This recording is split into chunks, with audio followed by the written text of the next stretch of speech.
abaremerewe n'ibiruhanya nje kubabwira yuko Imana yabaruhura, nje kubabwira yuko Umukiza amara agahinda n'ukuri rwose mwe kurira. Ikaze mu ndirimbo y'umunsi. Nasomye ijambo rirambwira ngo mwese abarushye n'abaremerewe nimuze munsange ndabaruhura, ngo mwemere kuba abagaragu banjye munyigireho, ngo kuko ndi umugwaneza kandi noroheje mu mutima, ngo namwe muzabona uburuhukiro mu mitima yanyu. Birashoboka ko umara igihe kinini uhora wirukanka ukananirwa, kandi nyamara umaze igihe kinini uba mu isengero usenga, ariko birashoboka ko utaremera kuba umugaragu wa Kristo kugira ngo aguhe uburuhukiro mu mutima wawe. Abantu benshi bakunze kwemera ko Imana bayemera, ariko kuba umugaragu w'Imana bikabagora. Uyu munsi ndakwinginze ngo uze Kristo akugira umugaragu we, maze akwihera uburuhukiro mu mutima wawe, kuko yaravuze ngo kuko kunkorera kutaruhije, ngo n'umutwaro wanjye utaremereye. Icyampa uyu munsi ukakira Kristo mu buzima bwawe, ukongera ukitwa icyaremwe gishya, hanyuma ukaba umugaragu we nawe akakuhereza uburuhukiro mu mutima wawe buhoraho.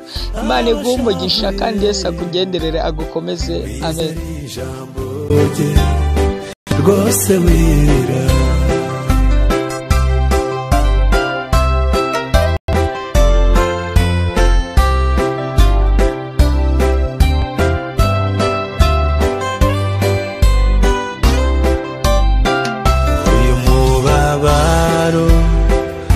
igihe gito, iri joro naryo niryo gihe gito, ndarira kenshi muri isi ndimo, ariko nuko ntarabona Yesu.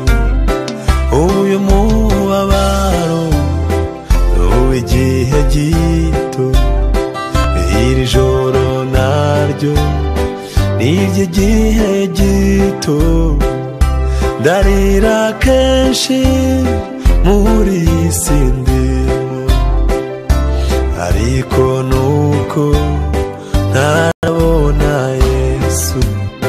Bwira Yesu byose n'inshuti yawe, ibe kubabaza n'ibigutera, arakunda afasha abashavuye.